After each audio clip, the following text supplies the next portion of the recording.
السلام علیکم۔ History with آسی میں آپ سب کا خیر مقدم ہے۔ آج کی اس ویڈیو میں آپ کو بتاؤں گا کہ ارطغرل غازی کون تھا، خلافت عثمانیہ کی بنیاد کس طرح رکھی گئی۔ اس تمام حوالے سے آج ہم بات کریں گے کہ خلافت عثمانیہ کی بنیاد رکھنے والے ایک قبائلی ترک غازی عثمان اول کے والد ترک اوغوز کی سب سے بہادر قبیلے اور شاخ قائی کے خط سردار ارطغرل غازی کی داستان ہے۔ انہیں عام طور پر غازی کے لقب سے جانا جاتا ہے۔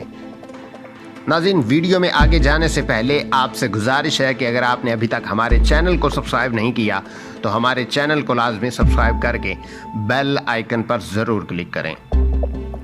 ترک بہادر سردار سلیمان شاہ کے ہاں 1191 عیسوی میں پیدا ہونے والے ارطغرل غازی، جس کی خلافت کی بنیاد پر تقریباً 600 سال تک ترکوں کی تلواروں نے امت مسلمہ کا دفاع کیا۔ اہم اور بنیادی کردار حضرت ابن العربی اور سفید داڑھی والوں کا تھا، جن کا مقصد پوری دنیا میں صرف اور صرف نظام الہی کا قیام اور نفاذ تھا۔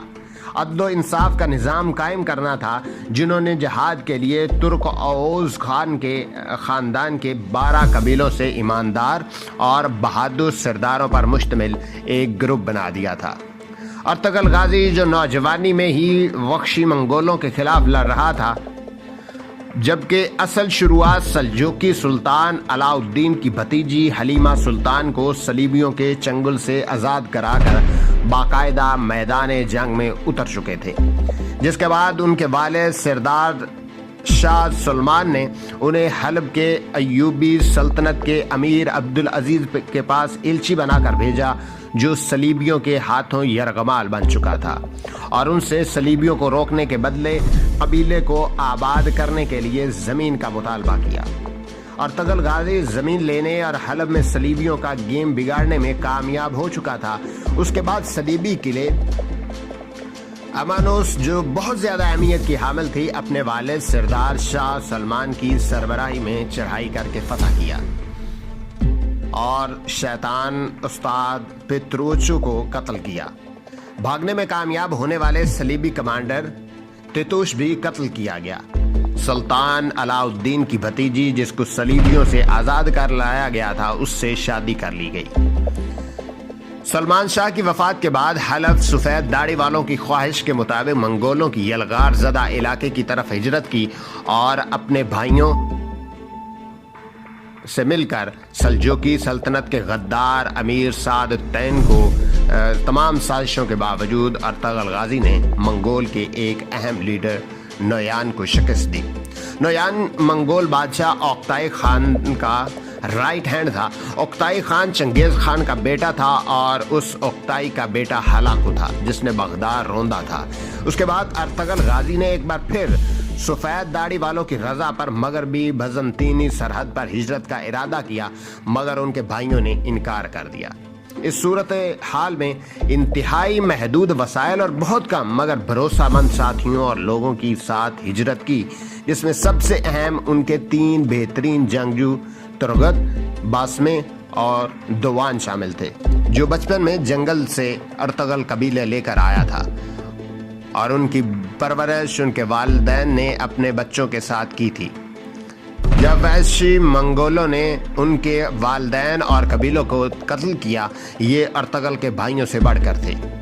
ان کے علاوہ سردار حکیم ارتک اور سپاہیوں میں عبد الرحمن سامسا، اور اس کے علاوہ دور سے ہجرت کرنے والوں میں والدہ حائمہ، اماں، چھوٹی بھائی روندا اور ان کی بیوی حلیمہ سلطان، شیخ اور بیٹا گندوز شامل تھا، اور حلیمہ سلطان کا بھائی شہیر شامل تھا، جن کو راستے میں امیر سعد الدین کو پیک نے شہید کیا۔ مغربی سرحد پر کئی سال غربت اور تنگ دستی کا سامنا کیا، مگر پہلی فتح انہوں نے صلیبی قبضے میں موجود ہانلی بازار کی صورت میں حاصل کی۔ وہاں زبردست اسلامی اور منصفانہ نظام قائم کیا، جس سے مسلمان اور غیر مسلم دونوں خوش تھے۔ سلطان علاء الدین نے ارطغرل غازی کو مغربی سرحد پر اپنا سردار اعلیٰ بنایا اور وہاں کے ریاستی امور ان کے سپرد کر دیے۔ امیر سعد الطین نے ان کے خلاف سازشیں شروع کی اور ان کے فتوحات کو سست ضرور کر دیا مگر روک نہیں سکے۔ روم کے بادشاہ اور پاپا روم کی ملکیت میں موجود کارجاسار کلیسا کے گورنر اور غدار امیر سعد الطین نے ارطغرل کو زیر کرنے آپس میں گٹھ جوڑ کیا تھا، مگر ارطغرل غازی نے پہلے گورنر کو قتل کیا، پھر کارجاسار کلیسا کو فتح کیا اور کلیسا کے دوسرے گورنر کو پکڑ کر امیر سعد الطین کی غداریوں کے خلاف سلطان علاء الدین کے حضور پیش کر دیا۔ سعد الطین سلطان کی بیوی کی مدد سے بچ گئے مگر گورنر کو وعدے کے مطابق ارطغرل غازی نے رہا کر دیا اور ان کی جان بچائی، جس سے متاثر ہو کر گورنر مسلمان ہو گیا اور ارطغرل کا ساتھی بن گیا، کافی اہم کامیابی حاصل کی اور شہادت کا مرتبہ پایا۔ دوسری طرف امیر سعد الطین نے سلطان علاء الدین کو زہر دے کر قتل کر دیا اور ان کی وصیت کے خلاف ان کے چھوٹے بیٹے کلیج ارسلان کو سلطان کی دوسری بیوی کے ساتھ مل کر قتل کیا اور شہزادے خسرو کو برائے نام سلطان بنا کر تمام ریاستی امور اپنے ہاتھ میں لیے اور ارطغرل غازی پر سلطان علاء الدین کی قتل کا الزام لگا کر ان کو قتل کرنے کی سازش پر سلطان کے بیٹے کو قائل کر لیا گیا، مگر ابن العربی نے سلطان کے بیٹے کے سامنے ارطغرل کی بے گناہی کی ضمانت دی اور رہا کروایا، مگر اس سے سردار اعلیٰ کا مقام واپس لے کر ان کو قتل کرنے کے لیے ہمیشہ کی طرح ایک بار پھر صلیبیوں سے ساز باز کی، مگر سلطان کا بیٹا اور موجودہ سلطان امیر سعد الطین اور اپنی ماں کی سازشوں کو جان چکا تھا اور ان کی یہ پتہ چلا تھا کہ اب مجھے قتل کر کے سعد الطین خود سلطان بننا چاہتا ہے۔ اس صورت میں سلطان نے ماں کے ساتھ ارطغرل غازی کے قبیلے میں پناہ لی اور سعد الطین کی قتل کا فرمان جاری کر کے یہ کام ارطغرل غازی کو سونپ دیا، جس کو ارطغرل غازی نے ترغت اپنے بھائیوں کے ساتھ انتہائی مشکل صورتحال کے باوجود مکمل کیا اور سعد الطین کو جہنم واصل کر دیا۔ یہ پہلا غدار نہیں تھا، اس سے پہلے مختلف قبیلے کے بہت سے غداروں کو جہنم واصل کر چکا تھا۔ سردار اعلیٰ کا مقام دوبارہ حاصل کیا۔ حلیمہ سلطان سے 3 بیٹے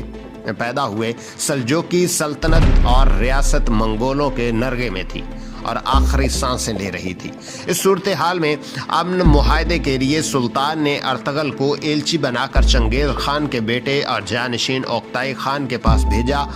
اوکتائی خان ان کی بہادری سے متاثر ہو کر ان کو پہلے اپنا کمانڈر اور بعد میں سلجوقی سلطان بنانے کی پیشکش کی اور 2 سال امن معاہدہ بھی قائم کیا۔ اس کے بعد مرحوم سلطان علاء الدین کی فرمان کے مطابق انہوں نے بازنطینی سرحد پر موجود خوبصورت علاقے سوچ جانے کا ارادہ کیا، جو سلطان نے ان کی بہادری کے اعتراف میں بطور ہدیہ ان کو دیا تھا۔ وہاں پر باوجود معاہدے کے ان کو بدستور صلیبی شہنشاہ کے سازشوں کا سامنا اور دوسری طرف وحشی منگولوں نے ایک بار پرسود کا رخ کیا۔ 80 کی دہائی سے زبانوں میں ترجمہ کر کے کروڑوں کی تعداد میں پوری دنیا میں دیکھا جانے والا یہ سیریل ارطغرل غازی اب پورے پاکستان میں بھی مشہور ہو چکا ہے۔ خلافت یا سلطنت عثمانیہ کے پہلے سلطان ارطغرل غازی کا بیٹا عثمان اول بنے، جن کے نام پر سلطنت عثمانیہ یاد کیا جاتا ہے۔